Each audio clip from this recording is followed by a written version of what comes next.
Hi, everyone. I'm here to tell you about LA Not So Confidential, the forensic psychology and true crime podcast brought to you by me, Dr. Shiloh, and this guy. Hi, I'm her bestie and co-host, Dr. Scott.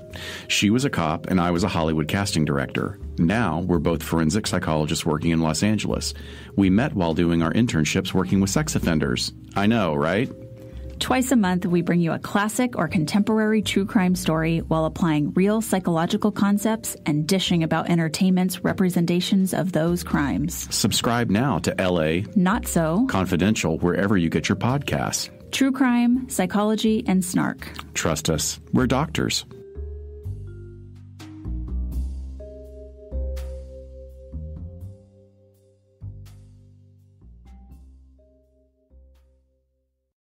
This podcast may contain content that is graphic and disturbing in nature. Listener discretion is advised. On August 8th, 2007, 7-year-old Adriana Hutto drowned in her pool in what seemed like a clear accidental drowning, not uncommon in Florida, but a surprise witness would quickly come forward and accuse Adriana's mother of her murder. So is this a case of an accident, or was this a murder? This is episode 13, The Amanda Lewis Story.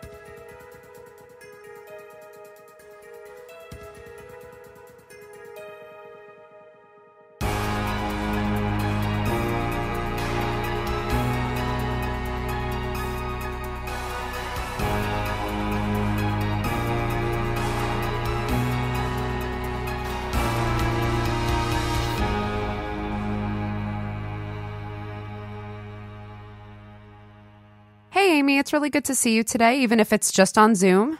I prefer to see you in person, but I'll settle for this to keep everyone healthy. That's correct. We're doing our part to stay safe and keep everyone else safe. So Amy and I are doing this via Zoom for the time being. But I miss you, Megan. I miss you too. Okay. All right. So we have a couple of exciting things today. I'm really excited to announce that we have a new patron. Oh, we do. And who might that be? Well, let's give a big thank you to Tiffany K. from Louisiana. Thank you so much for your support. Thanks, Tiffany. And we hope you enjoyed this episode. So today's episode is one that was actually suggested to me by one of our listeners. So we have a listener who has been with us from Direct Appeal since the beginning of Direct Appeal and who is also listening to Women in Crime. And she's written in with a couple of helpful emails and insightful tips. And she suggested the Amanda Lewis case, which I had heard of, but again, didn't know very much about. And then I started looking. A lot of my suggestions come from my mother. So I started looking into this case and I became really interested. So I want to thank Michelle, and we hope you enjoyed today's episode and hope everyone else does. So, okay. Amanda was a 27-year-old single mother who was a healthcare assistant at a nursing home at the time, and she was working during the evenings. And she was living with her 2 children in the small town of Esto, Florida, which is bordered to the north by Alabama. But I looked at Esto, and the population is about 375 people total. Is that even possible? I didn't know it was, but yes, this is when we talk small town, this is small town America. Amanda was living with her 2 children, Adriana, age 7, and AJ, age 6 at the time. Adriana had ADHD, and so at times she could be rambunctious, as described by Amanda, and quick-tempered, even though Amanda said she was a good child. That being said, we'll talk a little bit more about Amanda's relationship with Adriana because it was a little bit more complicated. For example, Amanda was in the National Guard earlier around the time Adriana was born, and she was called up. So when Adriana was a small child, she was separated from her mother for quite some time. And I think it was something, several months, close to a year, where Adriana lived with Amanda's family. And so Amanda said that when she returned, she was very slow to bond with Adriana. She said it was a difficult bond, and Adriana was a difficult child, if you will. How old was she when her mom went away? Was she like a toddler? She was a toddler, yes. And Amanda at the time would have been about 20. So she was young as well. She was a young mother, too. So Amanda describes AJ as being the much easier child. And while she described him as being easygoing and she said that she was harder to bond with Adriana, she also said that she loved her children and she thought they had a pretty good life. She said she was happy, and she thought overall they were happy. If you look at the photos, and there's a lot of photos on this case, and we're going to talk about them as we go through. If you look at the photos of the outside of the house, you can see that it looks like a modest home. Nothing fancy, but certainly a decent home. The inside, however, would tell a very different story as far as investigators were concerned. And we're going to come back to that because that's going to play an integral role in the evidence against, or the case against, Amanda. Amanda had also bought a small above-ground pool for the kids, and that's going to be really important to this story. So it wasn't a full above-ground pool. It was one of those inflatable ones, and it was about 4 feet tall. Actually, it was 4 feet tall. She had a ladder for the pool, I want to mention, but she had the ladder locked in the shed. So if you look at the photos, you'll see she had a big yard. There's a pool.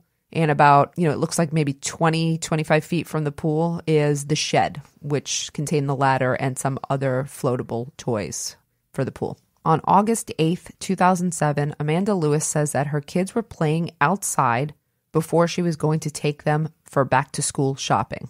Amanda had gotten off the night shift. She came home. She said the plan was that she was going to take them shopping. They wanted to go in the pool, and she said, "No, you're not doing the pool right now. I have things to do in the house." And basically she describes showering and doing some couple other things to get ready, as you would probably after a long shift. And the kids asked, "Okay, well, can we play outside?" And so Amanda said, "Of course." And so her kids are playing outside. She does, a couple of things to get ready. And her son, AJ, came in and told her mom that Adriana was in the pool. But she didn't really think that. According to Amanda, she said she didn't really think Adriana was in the pool. She said she thought he meant like Adriana's playing near the pool. And so she was like, just go get her and tell her to come inside. We're going to go. Remind me their ages again. Adriana's 7, and AJ at the time is 5 or 6. Okay. It just helps to put it in context. Right. Because I read a couple different stories, and one he was 5 and one he was 6. They were very close in age, so 5 to 6. My kids are almost the same exact age. So that helps try to think about how one would say something or not. But okay. And so she says, just go get Adriana and come inside. And she said she didn't realize it till he was like, "No, Adriana's in the pool." And then she ran outside and she saw her daughter basically floating in the pool. And she says that she ran outside. She grabbed Adriana. She calls 911. She said that Adriana was purplish. And you can listen. She did start to administer CPR. She was panicking. Or, if you think she wasn't panicking, it's a faked panic. But I will say the 911 call, which we do not use to judge people's guilt, sounds to me very much like a panicked mother. She was yelling, "My daughter's in the pool. She's purple. I don't think she's breathing. Help me, please come. What do I do? What do I do?" So if you want to listen to the call and see what you think about it, I would encourage you all to do that. First responders showed up and administered CPR because Adriana was alive. She still had a pulse, and she was transported to the hospital. They worked on her for quite a while. They said she had a pulse for a while, but they couldn't sustain the pulse. So after, an hour or two working on her in the hospital, unfortunately, Adriana died. So what happens? Investigators first believed that this was an accidental drowning. So let me also describe. The pool area had a little red wagon next to it. It was pushed up right against the pool. So what investigators really first believed was that Adriana probably stepped onto the wagon and went into the pool head first, maybe hitting her head and drowning. It seemed like a pretty likely conclusion that, hey, this is an accident. And like I said before, this is a common way that kids in Florida actually pass away. Did she know how to swim, do you know? So that's a good question, Amy. So many different accounts here. Some people say that Adriana was afraid of the water. Some people say that she loved to swim and that she just didn't like to go under the water, which maybe, I don't know. I don't have small children, but I think that's a thing, right? That some kids don't like to go under the water. And then there's pictures that they've used. They showed pictures of Adriana like on the beach playing near the water. So it depends on who you ask. And I believe Amanda said that Adriana liked the water enough. So was she afraid of the water? It depends on who you ask. While Amanda is there and while all of this is happening, she's got AJ. Amanda's mother and her stepfather, Chuck Burns, with whom Amanda was not very close, came and took AJ from the scene while Amanda stayed with the sheriffs. Mr. Burns called the sheriff's office about an hour after he got AJ and said AJ had something to tell them. AJ was interviewed just a few hours after Adriana died, and what he told the sheriffs was that basically Mama threw Adriana in the pool and dunked her and held her face down. Wow. Yeah, so he would repeat this a couple of times, and he would specifically say, just so you know, he would specifically say dunking. And I would definitely encourage listeners to go ahead and watch. You can see the footage of AJ's interview with the police officers. And they would ask him what was he doing and what was Adriana doing. And he said that Adriana screamed, "AJ, call the police," which we can talk about that in a little bit. So why would this have happened? AJ said that Adriana had gotten in trouble that morning because she got into the Windex, and police confirmed fingerprints on the bottle of Windex. But Amanda says that happened. I was mad at Adriana. She did get into a Windex, but it was a week earlier, and I did not kill my daughter because she got into the Windex.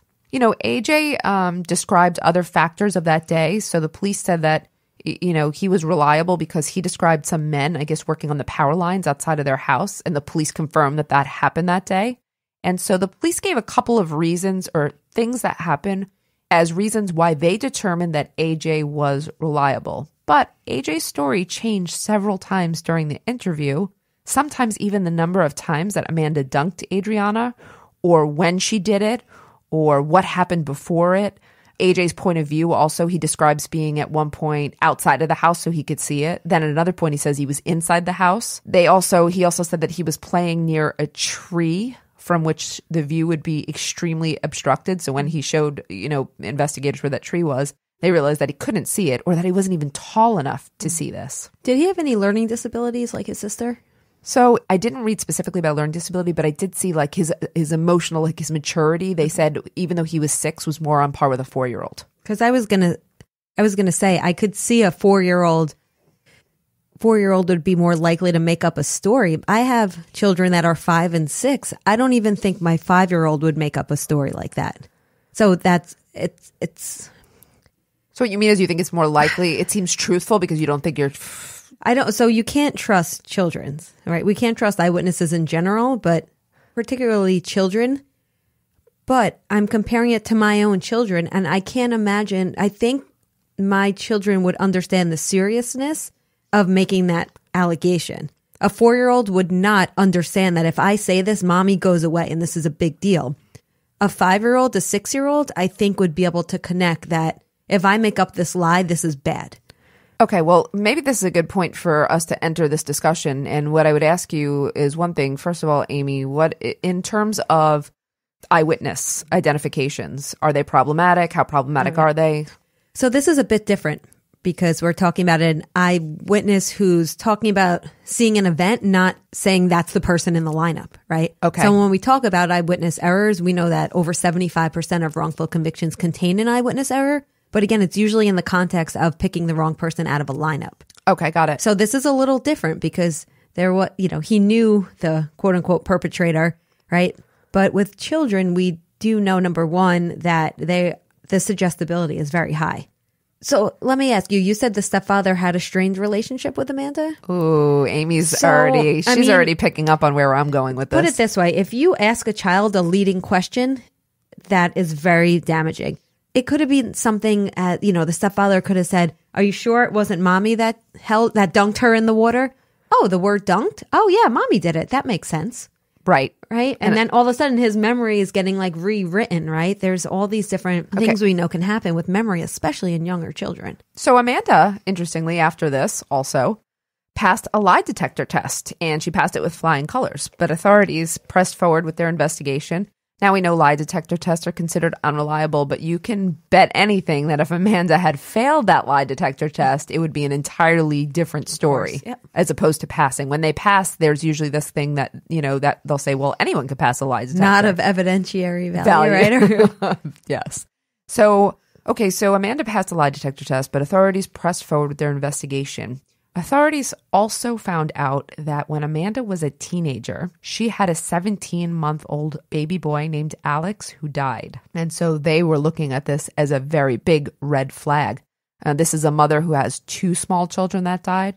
Now, it was pretty clear from the evidence and from, the autopsy and examination of her baby that he died from a seizure disorder, which also, if you think about it, might have something to do with Adriana. So we don't know if it's possible that she had any disorders as well. But it certainly raises the possibility, but it raised the big red flag for them. I mean, they looked at it as indicative. Like, this is a woman who has a pattern of 2 children dying. That is some crazy bad luck right there. So it absolutely is. So at this point, they have really honed in. Amanda Lewis is, to them, investigators think that they have evidence, and I'm going to talk more about what they presented at trial, but they are pressing forward. They've charged her. She is going to trial. So what happens before the trial, which happens a lot before trials, is that the prosecutor offered Amanda Lewis a plea deal to manslaughter with a 10-year sentence. But Amanda refused and went to trial and told her attorney, "I didn't do it. I am not pleading guilty to killing my daughter, and I'm going ahead." Good for her. If she's innocent, good for her. Exactly. And, innocent people do tend to turn those plea deals down because they think, I've got nothing to hide. I want my day in court. I'm going to prove this.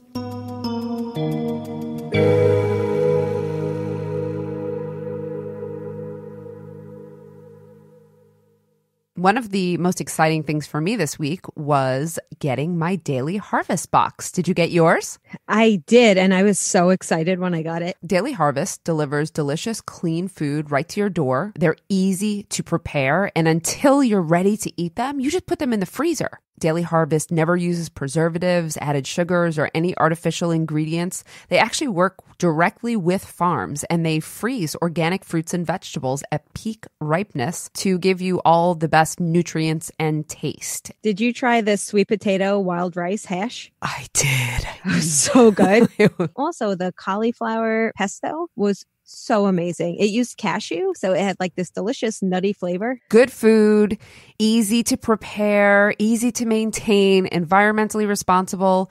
So our listeners can go to dailyharvest.com and enter the promo code WOMEN, WOMEN, to get $25 off of your first box. That's promo code WOMEN for $25 off your first box at dailyharvest.com. So they go to trial in February 2008, and 7-year-old AJ was the star witness at Amanda's trial.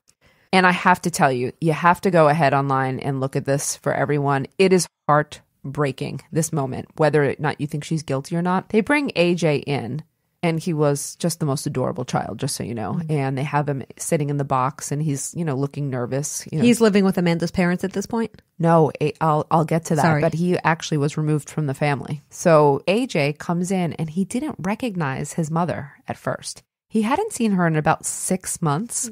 And he was asked to, is your mom in the courtroom? There were a lot of people in the courtroom. He's a small child. He was nervous. I think he just didn't know that his mom was there. And so he said, "No, my mom's not here." And they said, "Where's your mom?" And he said, "She's in jail." And then I think it was the prosecutor who actually pointed out Amanda and said, "Is that your mom?" And so he looked over, and when he realized it was his mom and he said yes, he started to cry. Aww. And she started to cry. And it was just, it really was probably the most emotional point. He really cried. He was having a hard time. And even when he was testifying, he felt guilty. I think there was a lot of things going on here. Yeah. The poor kid, I felt really bad for him.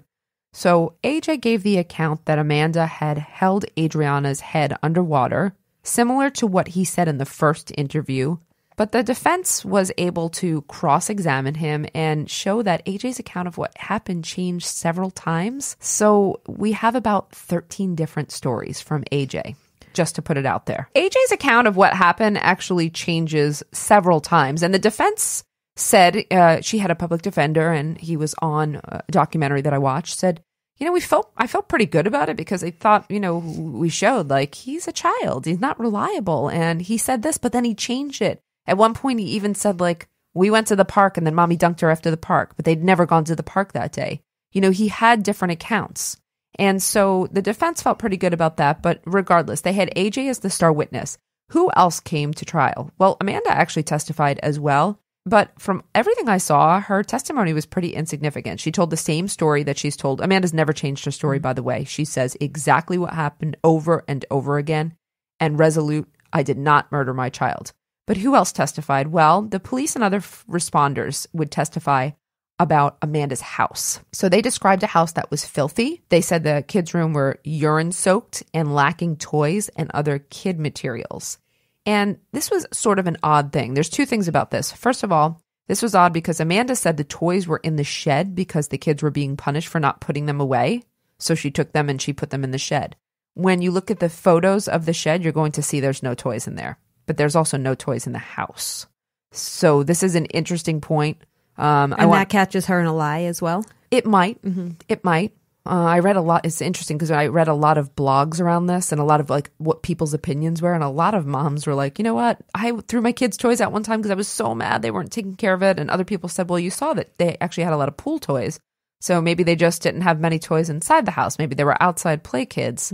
I don't know which way you look at this. You can't judge a mother based on that, I don't think. Well, we shouldn't be judging guilt, certainly, based on that. Absolutely not. Guilt about a crime. But the second problem, I would say, is the photo of the children's room. So it looks pretty bad to me. It's, their sheets are all off the bed. She says the reason that the room smelled like urine was because they were bedwetters.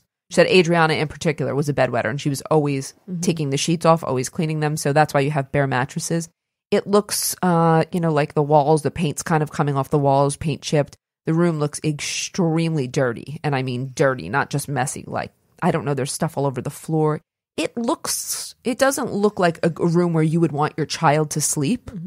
So is this trying to build a case as to why she's an unfit mother? But how being an unfit mother, having your kid live in squalor, how does that translate to killing your child, though? Yeah, well, I think that they're trying to make this leap. And I also think we see this happen a lot, especially like when we look at this through the women in crime, the gender lens, right? Is being a bad mom per se. And even our attorney at one point said, I don't know if she was the best mom, but does that make her a murderer? Yeah. They're trying to make a connection that too big of a leap for me. It was also for them, the investigators say they became convinced that Amanda just didn't love her children, or they actually thought she loved AJ, but they said they became convinced because of the way that she didn't care for her children, that she just wasn't a good mother and didn't love Adriana.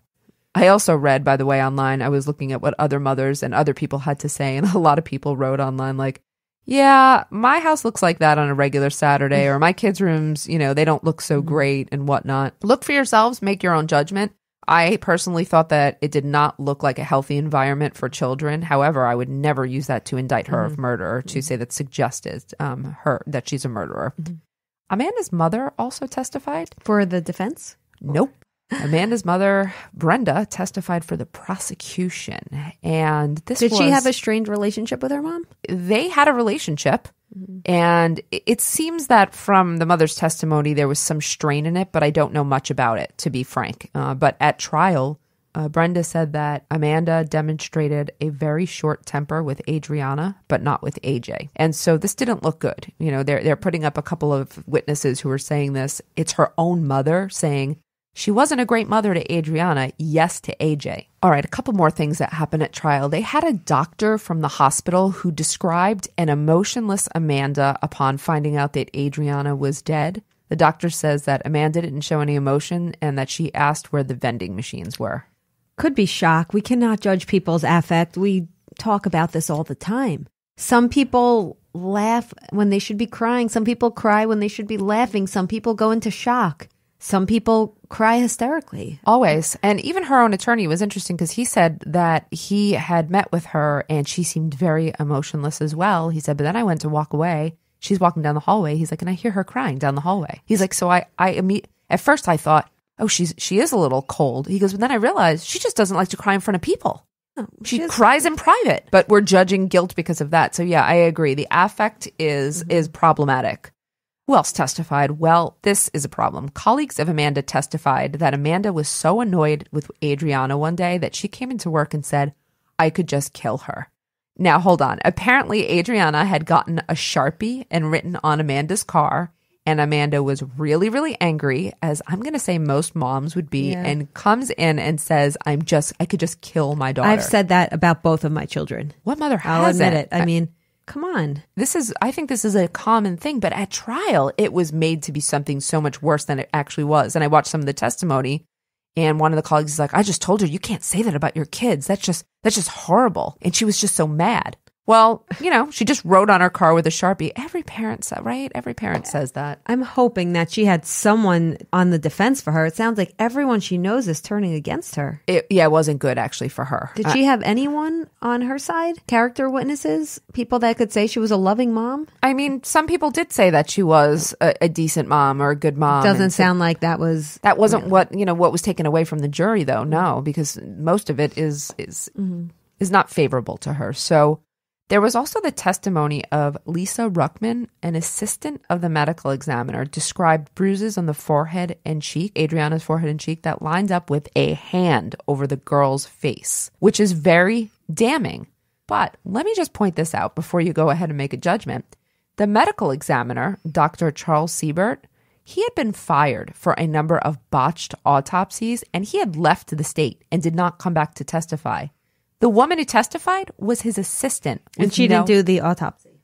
Not only did she not do the autopsy, she was his, as I believe, office assistant. I don't believe she had any medical training whatsoever. But they allowed her to testify about the bruises on Adriana's face. I hope the defense did a harsh cross on that. They did. Okay. And the defense definitely did cross. The defense... in all honesty, they did seem to do a good job. Did she have a public defender? She did. Okay. But he seemed to do a great job on casting reasonable doubt, showing that these bruises could have been, yes. Could they have been from, a face? Yes. But he was able to show that they also could have been from Adriana plunging into the pool and hitting her head. Or responders grabbing her. I was just going to say. Or her mother grabbing her, like anyone touching her face, anyone applying pressure to her. There were a number of people all over the scene. They were not able, there's no definitive science which you can say, that's a fingerprint on someone's face. And when you're trying to do life-saving efforts, you're rough with that body because you're doing everything you can. And she was little and they were adults. So it's very possible that she easily bruised when they were trying to perform CPR. Or whatever else they were doing. It's very possible. So, I thought that was... But a jury member, someone on the jury, I could definitely see them taking that and being like, case closed. I think so too. I think that was probably very damning. At first when I watched it, I thought she was the medical examiner. And then I watched another documentary, and I'll cite our sources in a little bit.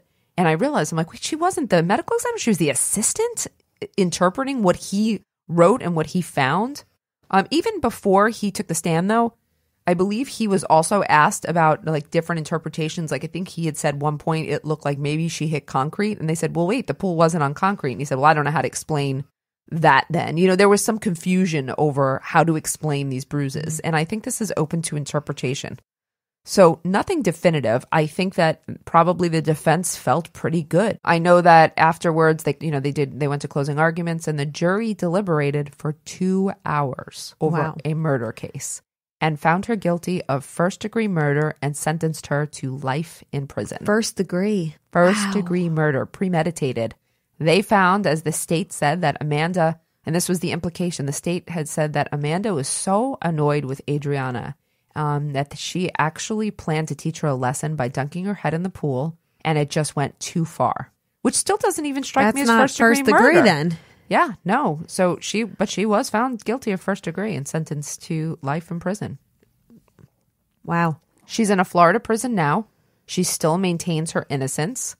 And so what happened? Well, Amanda's family has since stuck by her. I don't know about her siblings, but her mother has come to her aid. And what her mother has basically said, I've since divorced Amanda's stepfather, Chuck Burns, and Amanda's family, including her mother, believes that Chuck Burns suggested the information to AJ in the first hour because Chuck Burns was alone with AJ for the first hour.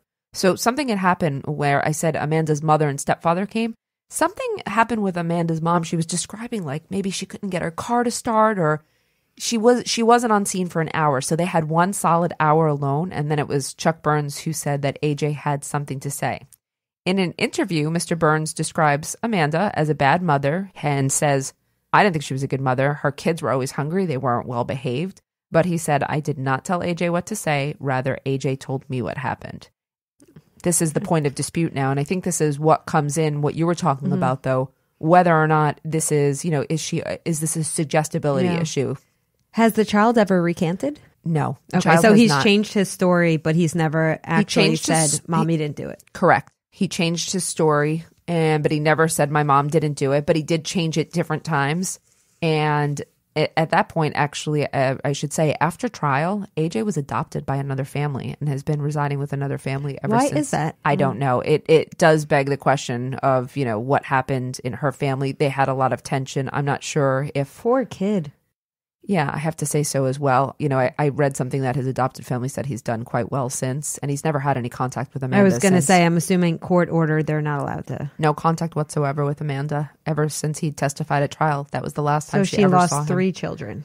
And she says that. She lost 3 children. She filed an appeal in 2010, but her appeal has been rejected at such time. Do you know what she appealed on? Because I'm wondering what can be done in this type of case. There's no DNA. There's, other than the little boy recanting, what could really change for her? So I think the appealable issue was the testimony of AJ, maybe the testimony of the medical examiner. Yeah. Did the defense call an expert that could speak to the suggestibility of children?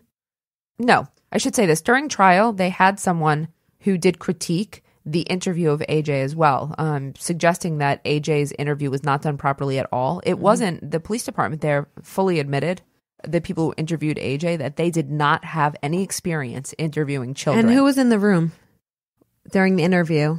I'm assuming no adults. Isn't that illegal? So on his first, actually, that's not stepfather? true. The stepfather was in Okay. on the first one. Yes. Okay. So they said that AJ was, they said the interview wasn't done right. There was definitely a critique later on. And in her appeal, there was a critique of how AJ was questioned and how reliable AJ's testimony was. He was young. I don't think you could if there's no corroborating evidence, I do not understand how you can sentence this woman to life in prison. Oh, I have substantial problems with this case. So now we come to that point, like where we talk about what do we think? After watching the documentaries, I've read every article I could find on this case, just so you know. I could tell you I would definitely, I would have absolutely acquitted her. There's so much reasonable doubt all over this. I don't think a 6-year-old is reliable. I don't know what happened in the hour between or even an hour between when they called, but then a couple hours between what happened then, if there was some suggestion. I have no idea. You don't have a credible medical examiner here. I think this case reeks of reasonable doubt. And yeah. I actually believe that this is probably, if I had a guess, I would go with a wrongful conviction on Amanda Lewis. I could imagine being on the jury though, and seeing a 7-year-old boy crying. You have to feel like, why would this kid lie? Why would he just lost his sister? Like, I don't think people understand the psychology of children. And I think people feel that they have to give this kid the benefit of the doubt. Why would he lie? Yes, right. But absolutely. If they had a quality expert up there who can talk about interviewing children and eyewitness stuff with children, I think if she didn't have a public defender and maybe could have afforded a better lawyer, they would have gotten a top expert in the field that would pretty much say this is... Well, of course, they didn't have money for experts in the way that people are going to. I think the public defender that she had thought, look, we showed that AJ was inconsistent over, changing his story 13 times. Every time I asked him, he would ask him a question. Oh, wait, so how many times is this? And he would change it. I think he thought, well, the jury clearly sees that you can't count on a 7-year-old. But I think you're right, Amy. I think the jury just could not get over a child getting up there and saying, my mother did it and I saw her do it. Yeah. I think that was probably powerful. I also saw an interview that Aphrodite Jones did with one of the jurors, I believe the only juror that I've seen speak. I have to tell you, he said, I just knew she did it because I didn't hear her say that she jumped in the pool or ripped the pool down or got in there. Like she didn't get in the pool or rip it down. It was only quick 4 feet high. How tall was she? She could have just reached over and grabbed her out, no? Exactly. Also, I want to point out that was something that people had said about the idea that Adriana drowned. Well, she was 4 feet tall. The pool was 4 feet tall. She couldn't drown. She would just stand right up. That's not true. Kids can drown in 2 feet of water. Even if you know how to swim, like you always hear these, when my kids go to swim lessons, and it doesn't matter if you could swim, you can easily drown in water that's much shorter than you. Right. Obviously I did some reading up on that, and you can drown. You can drown in water that is not deep at all. It is definitely possible to panic. It's possible you shouldn't even know she could stand up because she's, usually in floaties. It's also possible that she did hit her head. So the suggestion by the defense, just so you know, was that Adriana took that red wagon. She stood up. They always talked about how you had to get the bugs out of the pool if you wanted to go swimming. So the defense said she obviously stood right up in that red wagon, leaned down to scoop the bugs out of the pool, and went straight down and probably hit her head straight down, and then was rendered unconscious or somewhat unconscious and drowned. Yeah. That's something they would have been able to see in the autopsy, right? If she had but the medical examiner gave some very mixed evidence. And remember, he was fired during this time, fled the state, and that was, or I don't want to say fled, left the state. And so we really didn't have much from him. So at the end, I think this is an inconclusive case. Yeah. Amanda Lewis, again, says that she is innocent. She's given some recent interviews. I'm not sure what happens next because her appeal was denied in 2010, but I'm sure she's going to go to her next level of appeals at some point. This is just a hard case because, like I said, no DNA. It's not that someone else is going to come forward and admit that they did it. This really just rests on this one little boy. The only thing I can think of is as he gets older and if he's in therapy, he might somehow, they do hypnosis now. There's some way he might recant. I've heard of stories where children recant, like allegations of sex abuse and stuff like that. It's possible that AJ might recant at some point. One of the interviews I saw with Amanda, interviewer asked her how she felt about AJ and was she upset with him. She said, absolutely not. I would never be upset with him. I love my son. I will always love him. This is not his fault. So she's finding a way to make peace with it that way. And if anything new develops, we will come back to you and report back on this case. Thank you again, Michelle, for recommending it. Thank you so much, Amy. And we'll see you all next time on Women in Crime. Thanks, Megan. Women in Crime is written and hosted by Megan Sachs and Amy Schlossberg. Our producer and editor is James Varga. Our music is composed by Desert Media. If you enjoy the show, you can get access to ad-free episodes, exclusive AMAs, and other bonus content for a small monthly contribution through Patreon. To find out more, visit patreon.com/womenincrime.